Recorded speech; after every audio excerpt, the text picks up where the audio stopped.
masasabi mo bang yung pagkatao mo ngayon, malaking factor din yung haircut mo?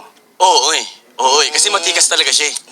So kumbaga napakalaking bagay na isang batang manggi ka na may matikas ka na tatay. Nice. Hindi sa pera, tulad ng sabi ni Kuya Koy. Wala sa pera eh. Role model. Oo eh. Ang tawag niya sa sarili niya, hanger eh. Kasi sabi niya, pag kahit anong suot ko, matindi ako. Ano yung metaphor niya? Bago yun. Hanger lang yan. The Hanger. Kung rapper siya, ano yun ang pangalan? The Hanger.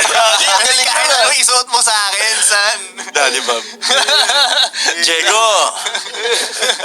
The Hanger ang puta. Galing ah, galing ah. Wala si ano na yung mag... Wala kasi light the arrow siya. Airpods mo na yun. Ngayon ko lang din narinig yun. Ngayon ko lang din narinig yun. Pani sila kay Hendrik to. Mga nagdidisra kayo sa Amerika. Wala dun.